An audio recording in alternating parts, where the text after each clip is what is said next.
The sun's coming up, the drinks are hot, and now it's time for our first cup. Today, typical trade-off. So, I'm coming up on my 15th anniversary of seeing my psychiatrist.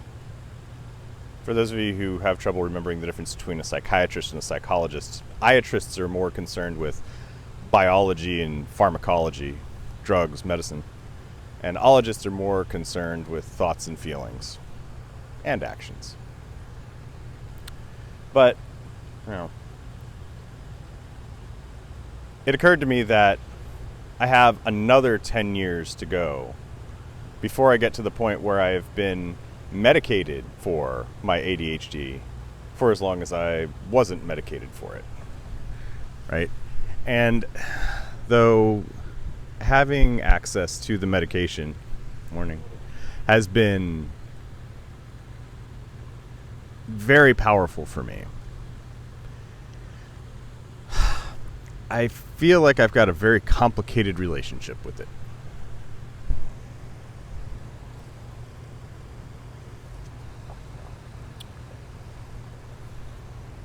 Because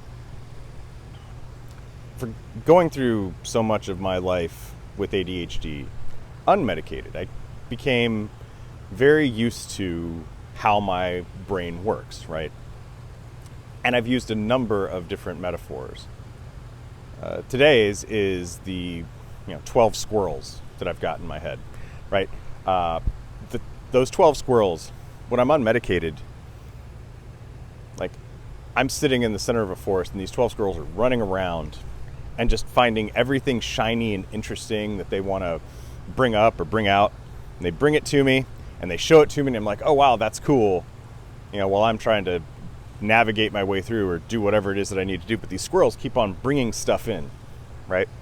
Now, that might sound like hell to some people, but to me, it created this really cool side effect, right? Because sometimes you'll get like squirrel 3 and squirrel 7 and squirrel 9. They'll all come back at the same time with something that they think is shiny. And when I'm looking at those things, it's like, oh, hey, all these things have something in common. All these things have a relationship, an angle, an interpretation. All of these things can be repurposed or reused or cast in a different light and do something magical. And it's that kind of intellectual arbitrage that fueled, and to a great extent still fuels, a lot of my creativity and insight and whatever, right? In fact, if I'm being honest, a lot of that creativity, that arbitrage, that design, that insight, that power has been behind a lot of the things that have been the biggest successes in my life, personally and professionally. But the medication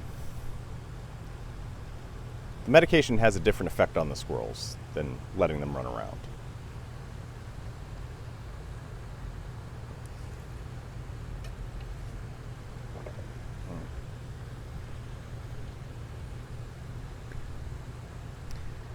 The medication, depending on the day, corrals anywhere from half to 3/4 of those squirrels and sends them all in one direction, in just one common direction. It's kind of like having a sled pulled by a bunch of squirrels that are usually running around everywhere, but are now insanely focused on all going the same way. And when those squirrels are pulling that sled, it becomes a lot easier for me to focus on particular tasks, like singular tasks, right? Or to kind of engage the world in the way in which it prefers to be engaged a lot of the time, right? Very straightforward, direct, to the point. Not a lot of creativity, not a lot of arbitrage, not a lot of insight. at least in the way that I'm used to having it. And while that is a great thing for the rest of the world, the thing that I experience it as sometimes, well, not sometimes, all the time, is that I know that I am being less creative. It's a lot harder for me to have the squirrels just bring stuff back and then be able to look at it. Now, sometimes I can still get there, but there's this kind of rebalancing of how my brain works, right? And the thing that I feel thankful for in that regard is that, again, I grew into a almost full adult before I started taking the medication.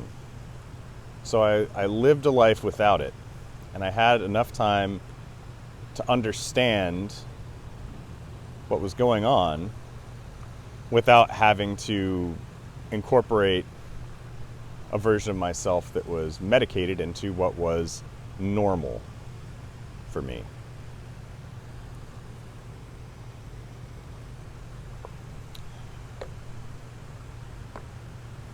And that's the thing, right? Normalcy.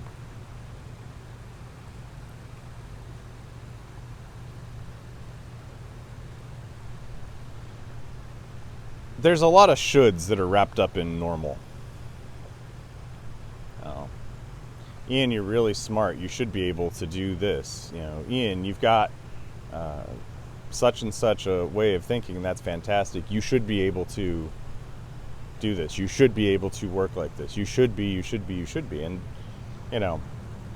sometimes with great will and great effort before the medication and with great amounts of caffeine and other sorts of self-accommodations, I was able to get those shoulds out. But the thing that was frustrating is doing things the way that they should be done so often didn't lead to the best result. The best result came from me letting the squirrels run wild.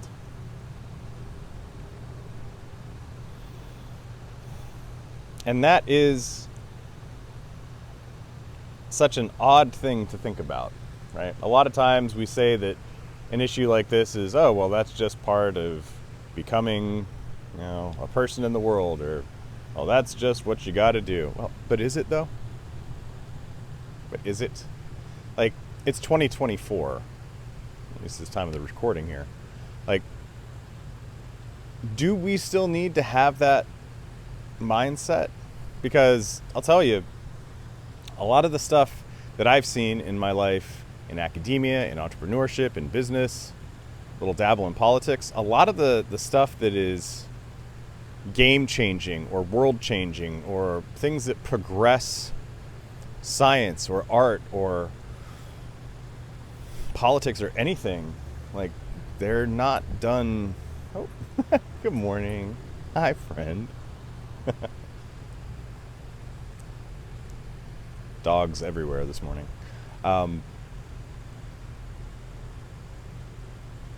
Progress, change, advancement, hope, they're not often the result of doing things the way they should be done or the normal way, right? And I'm not saying that I'm changing the world by having this particular insight, but it does make me wonder, as I experience this, what others are losing and how we might capture more of that. Because I'm not so sure that taking this deal, this typical trade-off, is what we need to be doing these days.